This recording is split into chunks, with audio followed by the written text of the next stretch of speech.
But one of the most important elements, and I believe you just said it in just so many different words, is like, be present, be in the present moment. Mm-hmm. And that's proven scientifically that if you live in the present moment and be present and be aware, you're a much happier person.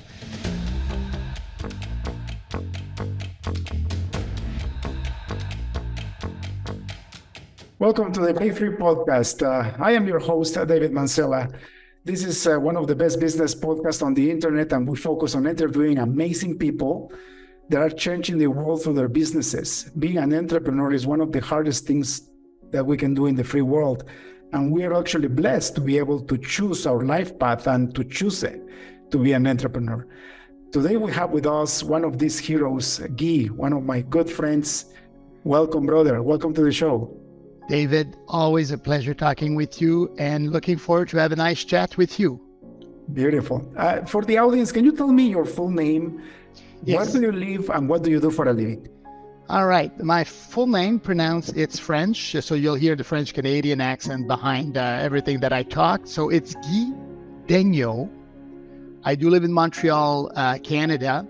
And actually, I've got two businesses. One that's been the long business, which is a wealth management business. For the past 23 years, I came back. I've had quite a few businesses prior to this. And there's also another project that's really dear to me, and it's about happiness.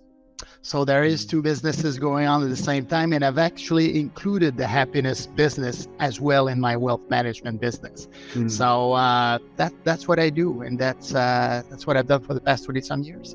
That's fantastic. And, you and I share that common happiness ideal, right? And the pursuit of happiness and how we can actually achieve it. And we have a lot of things in common. I believe you have a book about it, don't you? I do. Actually, it's called The Wheel of Happiness, Welcome the Obstacles.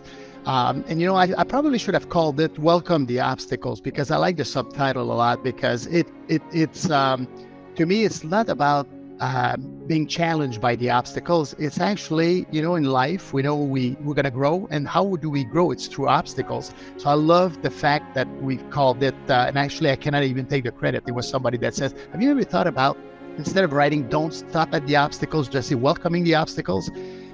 And we talk often about entrepreneurship, about mindset. And it just dawned and clicked on me, David, when I said, I welcome the obstacles. Such a different take than don't stop at the obstacles. So yes, I did write a book on the Wheel of Happiness. How did that happen? I know writing a book is one of the hardest things that you can do on earth. So you are an entrepreneur, which is one of the hardest things you can do on the free world. And on top of that, you wrote a book, which is super hard to do. Tell me your process. First of all, how did you get inspired to write this book? And what did it take to actually get it done? It's so funny because I guess as entrepreneurs, we always have those ideas coming from everywhere. You sit down in a room and all of a sudden you're with like-minded people and somebody says something. I don't know if it happened to you, David, but it just clicks. It's like, oh, what a great idea.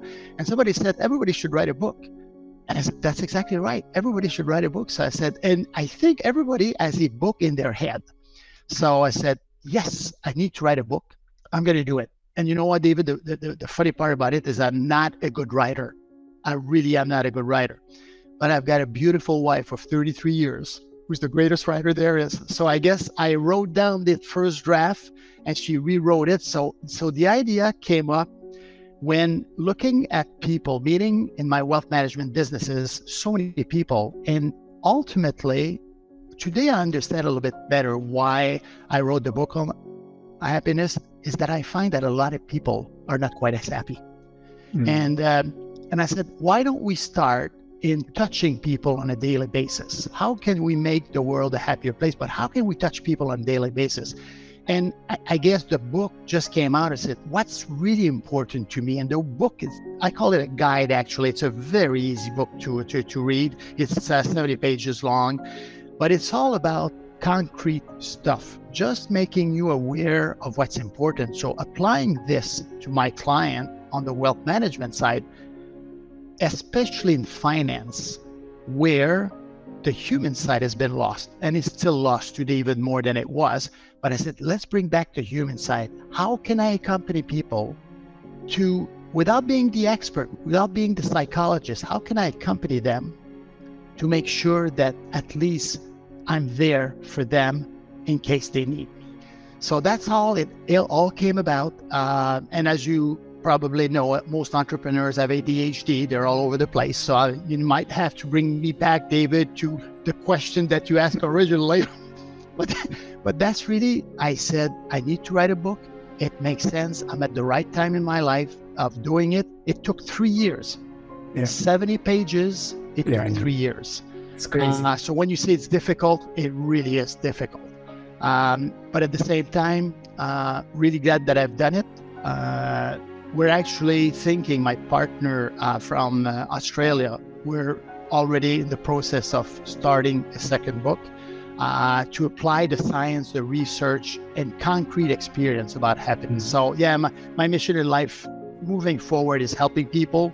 Wealth management, the finance portion of it is important, but that's only one element of the wheel of happiness. And yeah, we're going to try to bring the research, the science, synthesize it, and make it so that on concrete stuff, people can improve their level of happiness.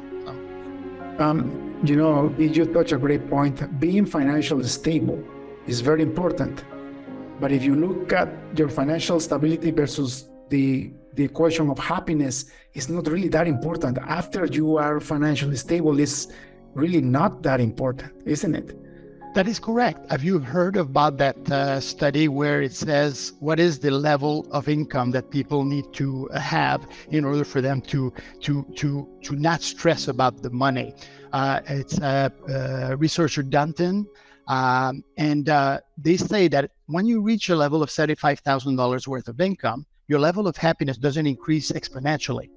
Often people that do not have money will stress a lot, and it'll cause a lot of anxiety in the family and with the relationships.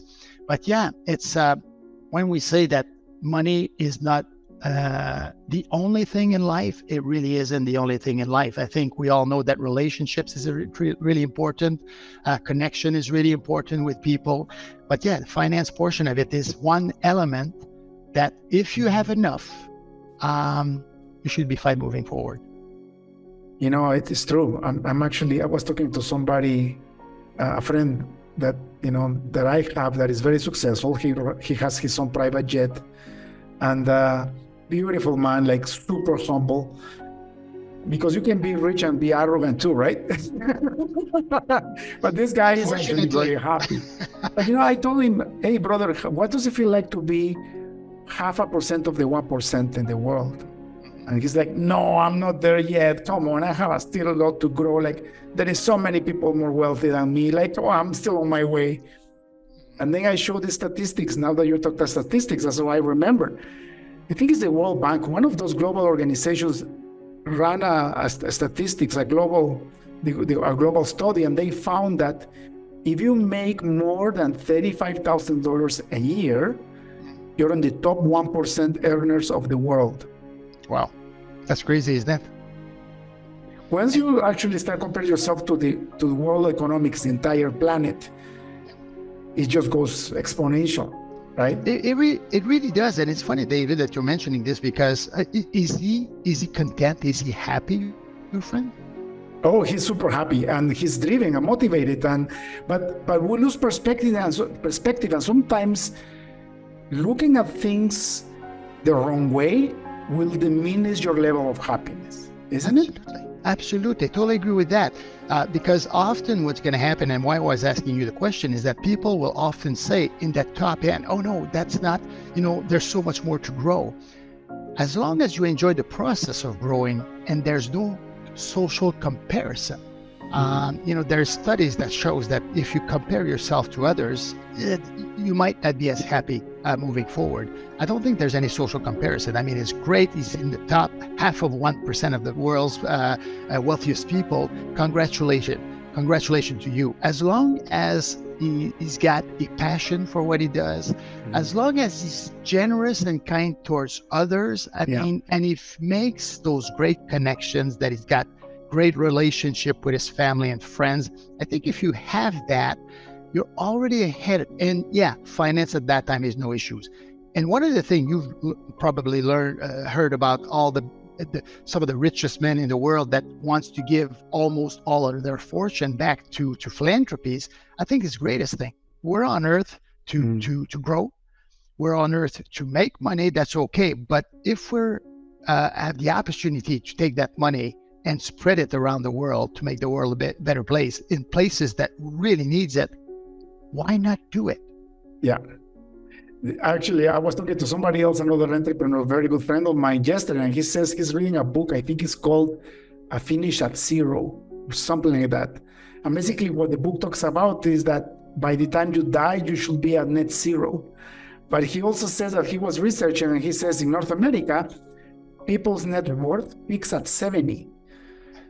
If you're an entrepreneur, I'm talking about entrepreneurs, right? It peaks at 70, but then he says, why would you want to be the most rich at 70? It makes no sense. Well, it's a good point. Everybody would want to be rich when they're 30. But I think, you know what? I think it makes sense because you've got much more wisdom. Mm-hmm. Why is the issue of people when they win the lottery, they just lose it all? Because you were not prepared for it. But if you build it, are you going to be ready to be a multi-billionaire at 30? Possibly. But chances are slim to none, in my opinion. So it's the greatest riches has happened at later years. And I think it's great because you're much smarter, much wiser. You've built a great wealth, but at the same time, you understand better how to manage the money at that time. And the point of going back to zero, when you think about it, it just makes sense in some of the readings I'm sure you've done and most people have done on your podcast, is that you end up, when you get at the end of your life, you move forward, that you believe it or not, but you die, you can't bring your wealth with you. So really, it just makes sense. So at that time, why can't you, throughout your life, spread that wealth to help people? I think that's one formula to be a little bit happier. And I don't know, but if you notice, like, a lot of the things that we're talking about, these conclusions are all biblical. I am, as you know, I'm a Christian and my faith is very strong. And I stopped reading the Bible for a long time. I picked it up in January again, and I'm reading the book of Proverbs, and I realized that everything is there, right? I don't think wealth and happiness are against each other. I think you can be a wealthy person and be completely happy as long as you know that all that material possessions is to bless the world. And haven't you noticed that it's better to give than to receive? Like the way you feel inside your heart, my heart just explodes when I'm able to give unconditionally, especially somebody that cannot pay me back. Right? And I tell people all the time, try it. It's almost, David, a selfish thing where when you give back, it's like it makes you feel good. And it's an internal thing. Just saying it, and I had an example in my head, it gives me chills, gives me goosebumps of just like thinking of others doing it. And I know you're a very faithful man, and so am I. And if I can share about, not going back to that book, but to the Wheel of Happiness, there are 7 elements that I believe are really important for a balanced life. But to really, if you can connect with all these elements, I think there's a formula there, at least to consider. So there's definitely in the relationship, there's your family, which I think is important. There's certainly friendships, which I believe is also very important. Then there's the finance. Some people call it wealth. I call it finance. I call it money, whatever you want to call it. But then there's your health. From your health, there's your business. As entrepreneurs, we know how we are. I mean, we need to be content at some point or another, but the business is important. Finding your purpose in life is important. After that, there's the personal growth. I think anybody, I always use this expression, whatever doesn't grow dies. Everybody uses it, but it just makes sense. And the last element, that's why I wanted to go through 1 through 6 first, and the 7th element is for me spirituality. There is something greater than us. I believe in it. And once you understand that, I think it brings some great qualities in you. It brings a certain humility. Yeah. You have your ego in check. I'm not saying that I'm always humble. I'm not saying that I always don't have some pride in me. That's not what I'm saying. But at least if I can check it in those biblical readings, that the Proverbs that you're saying, I do that every single morning as well. And it just guides you That's why I like to use the word guide often. It's like, it's nice to have a refresher of saying, please be humble. Yeah. Please be the most charitable person that you can be. Be grateful for what you have. Use temperance. Chastity is one of them. I write it down in my agenda every single day. And also be patient. And I think those are some of the elements that are really, really important. And then it's diligence for the last one for me. Those are all really important elements, but they all come from my faith, believing in a formula that guides me to be the greatest person that I can be. And it's for your own good, right? Like you said, it's almost selfish. It sounds like, oh, you're such a nice person and this and that. No, it's actually to make you feel better. At the end of the day, is to create happiness, right? But at the same time, look at that, what you just said. It's like, yeah, you're such a nice person and you are such a great person. But you hear it often, but it does feel good for people to notice that you are a good person. Some people will go even more and say, are you really that good of a person? Yeah, you are that good of a person, because when you're genuinely kind towards others and you want the greater good for somebody else, how can you go wrong? Yeah, exactly, right. And now look at the other side of the spectrum, right? Go to the other side. Instead of kindness and humility, you become proud and you become, a hoarder, right? You believe that everybody has what they have in life because they deserve it or whatever it is, right? And you start having these wrong ideas in your head. Before you know, you can stay rich, but you're gonna be a lonely, very lonely rich person. Or have fake friends, which is even worse. Right. People that have friends and this person knows that they're only with them because of the wealth they have. Yeah, no, I agree with you. And then that's often when happens is that person is struggling inside, first of all. And it's all negative thoughts. When I think about happiness, it's about creating more positive emotions and positive thoughts than negative ones. But when you're always surrounded by, can I say that, sucking energy people, that takes a drain out of you, and you can't feel good. You can't feel good. It's impossible. Another thing that I noticed too in my own life is that when I always set myself goals, because like you said, you have to keep growing, right? Your future has to be better than your present. I agree with that. However, when I focus so much on my next goal that I forget what I already have, I stop losing my happiness. Right? And it reminds me of a Bible verse that says, godliness with contentment is of great gain. And the word contentment is beautiful. It doesn't mean don't achieve the next goal. What it means is be happy with what you have right now and enjoy the moment. And then achieve the next goal if you want. Yeah, absolutely. Right? I mentioned earlier, and I totally agree with you, David. When we say, I said earlier, I said, enjoy the progress. But at the same time, it's like you can't live in the past. The past is the past. It's fun to look back at the past and say, wow, I've grown this much.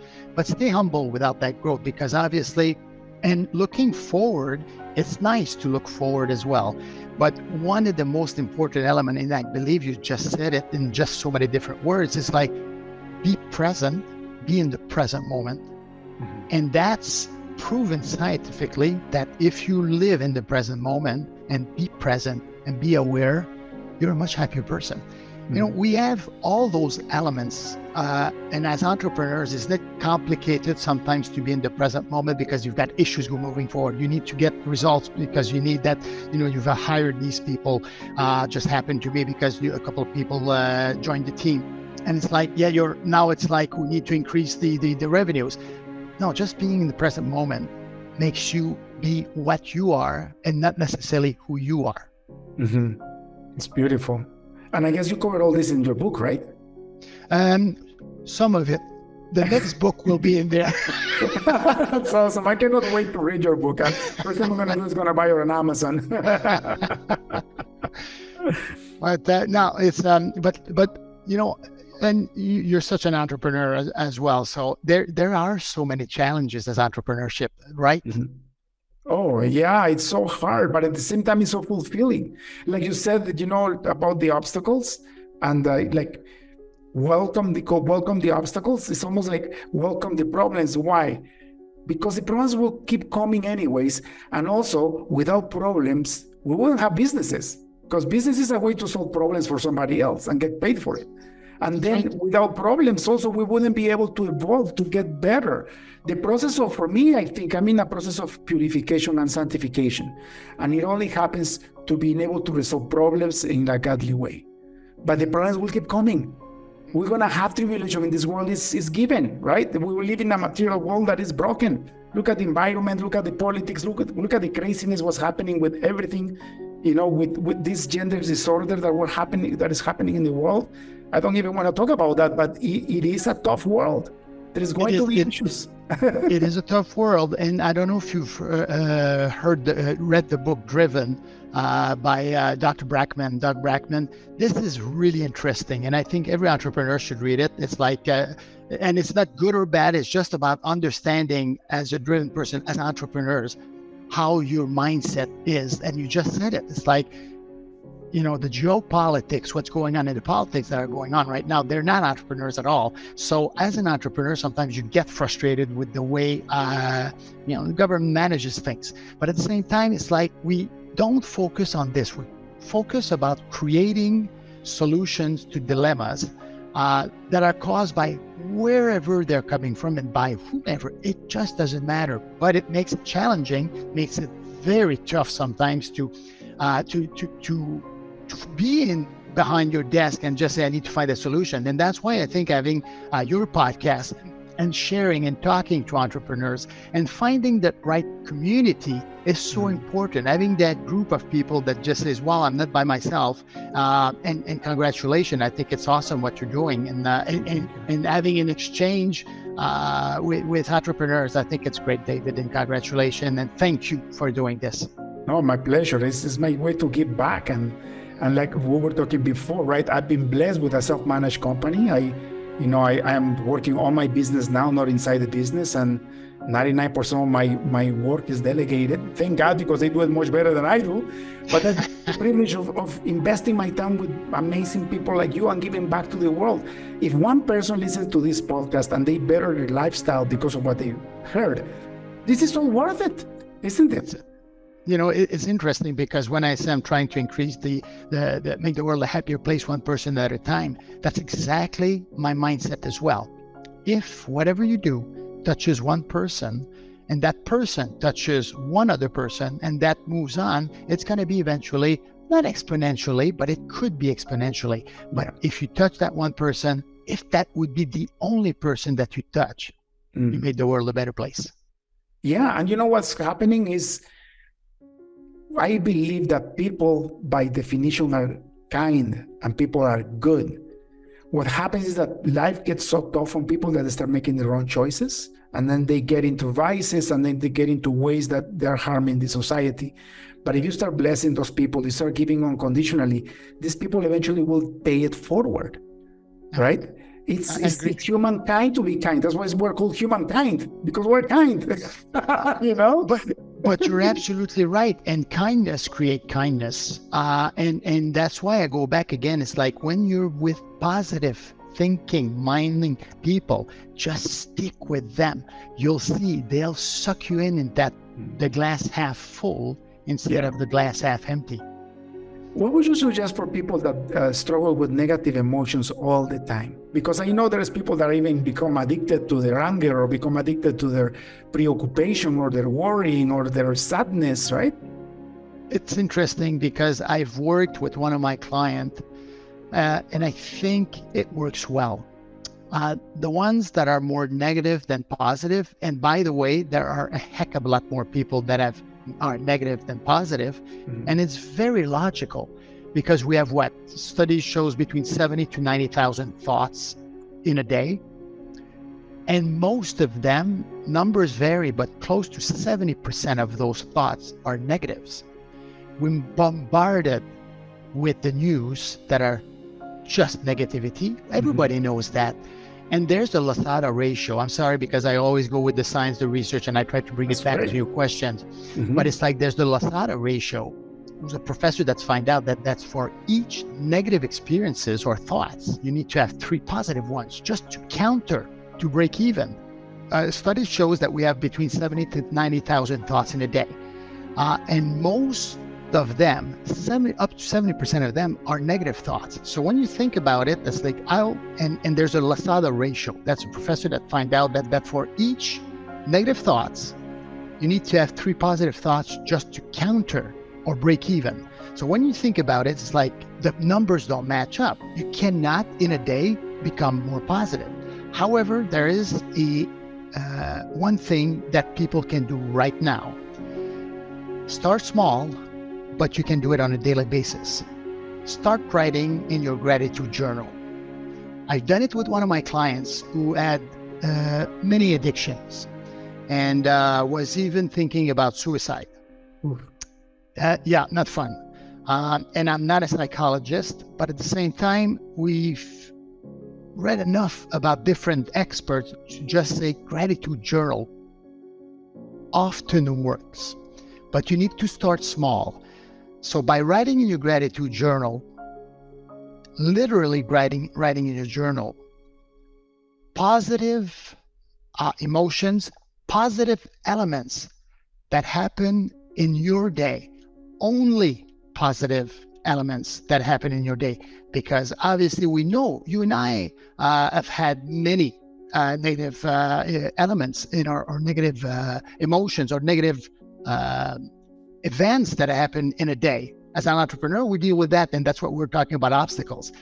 But by writing in your gratitude journal every single day, your focus goes into what has been positive in my day. And if that Losada ratio makes sense, by writing only positive elements, you'll start noticing that you do have positive elements in your life or positive things that happens in your life. And with this client, what I did is that on a daily basis, and I told him, I said, I'm going to text you the word gratitude. And I want you to help you to make sure that you do right on a daily basis. You know, the studies about changing habits, there's so many studies on that. Some people say you can change habits almost instantly. It's feasible if you only start small. Often we hear 21 days to change a habit. It's funny because if you've read the book Atomic Habits, study shows that it can change between 21, but to create a new habit is often 66 days. Yeah. But I told him, I said, we're going to try it for 30 days. And today, when I talk to him, he still writes about gratitude. Beautiful. So the person needs to do the work. You know, we can only, you and me, be there as a friend or as an accountability partner. That's what I tell people all the time. I'll make sure that I'm there for you if you need to talk. I'll make sure to just make you think of what the science and the research shows. But I think by writing positive elements in your journal, it's a great step to move towards positivity versus negativity. It's beautiful. Yeah, gratitude. I mean, it goes hand in hand with humbleness and hand in hand with contentment. When you start being grateful, you're like, oh my God, thank you, God, for this. Like, thank you for my wife, for example. I say all the time, thank you because I have air, clean air that I can breathe. Wow. How many people are in the hospital with machines attached to their nose because they can't breathe, right? Yeah. Simple things like having food on your table. Like, there's always something to be grateful for. How about another thing to be alive? But you know, it's funny because you're a positive mind person, obviously. But you said a word, David, that I think that just makes sense. Simple. Let's make it simple. Mm-hmm. We often hear the expression, life is complicated. No, life is not complicated that much. We complicate things. So let's make it simple. Let's bring it small. You know, you want to change a habit. You want to change your behavior. Don't try to look in the future too much. Just be in the present. We were talking about that a little bit earlier. Be present, but make it small. Really, really small. And then, BG Fogg of Tiny Habits. Then he says, once you've created that formula of creating a new habit, just celebrate. The celebration makes sense because you send positive thoughts and positive emotions into your brain and into your body. So yeah, once you've done something well and you're proud of, just celebrate. Not in an egotistical way, just because it creates positive elements and emotions into your body. It actually even works with when you're training animals, right? What does people give dolphins when they behave? They give them a fish, right? A treat. No, but that's absolutely right. That's how you there's an expression. I think we can see that in English, but it's you attract bees with honey, not with vinegar. Exactly. And just make sure that, and look at your kids. Whomever has kids. Whenever you've made them feel good, for the right reason, but you made them feel good, and watch them fly. I mean, their body, their physiology change, and for physiognomy change, and it's perfect. So it's fun. Beautiful. Another thing that I also recommend too is get active, go for a walk. I mean, like even if you're overweight or you are sick, go for a walk in nature if you can. It's being active is one of the things that changes your state, and you start pumping more blood. And before you know, if you go for a walk and you're thinking about your gratitude and what you're grateful for, everything starts changing. This was what happens for me. Like, I'm a human being like everybody else. I get, I get tendencies to get depression once in a while. How do I fix it? Go to the gym, go for a walk, count my blessings. It's proven. It's proven. Eat well. I mean, if we go on the health portion of it, eat well. How often? And so many studies shows. And when I say so many research and studies shows, I call myself an amateur scientist. It's not because some science or researchers have done it, this way for so many years that's the only way. Just look at the other side of the spectrum. And make your own judgment. You are unique. What works for you? But do the research. Look on both ends of the story, because sometimes there are opposite views on so many things. Who's right? Mm-hmm. Often when I talk about extremes, I say neither one. They're the extremes. So it's anywhere in between, and make it your own. So what works for you? Workout, walking in the fresh air. I mean, we could go with, what about meditation, David? Meditation has help, and some people say do it at night. Some people say that it's more profitable to do it in the morning. What works for you? I do it in the morning, and it's a mind wonder. It's tough for me to do meditation, but I look at it that I know it's good for me. I suck at it. Sorry about the word, but I really suck at it. But I'm still trying. What's easy is easy, but it's not always easy. So I'm not good at meditation, but I know the positive effect of meditation on human beings. So I'm working at it, and I'm changing methods. So there are so many ways to go about it. I had the privilege to become a master meditator in the last 3 years, and I have evolved a lot. I learned all types of meditation, and what I really don't suggest people is to try to empty their mind, because when you try to empty your mind, you develop anxiety, and it's impossible to bring those negative thoughts into your forehead. So what I do now is I do something called prayer meditation, and I start with gratitude. So when I close my eyes, I'm talking with God, I'm talking with Jesus, and I'm just saying, thank you for this, thank you for that. And the more I do, I almost feel like my body starts relaxing from the top of my head all the way down to my feet. And the more I say thanks, the better I feel. And now, last night we did a prayer meditation with my wife for an hour before we went to bed. Wow. But it was beautiful. We prayed for our children. We gave thanks. We prayed to be, for His will to be done, not my will, for have a more generous heart, for all the things that we're talking about, but with positive thoughts in your head. The minute you start just looking at something and just try to remove your thoughts, I did that for a long time. Number one, you get fooled by your negative emotions, and number two, is 10 times harder. and then you run into trouble. And then and like you said, small habits, right? Start with 5 minutes with gratitude. Close your eyes and give thanks. Just with that. But it's so funny because a master meditator, and when you think about it, so people listening, and I'm listening to you, that's it. Just, it works.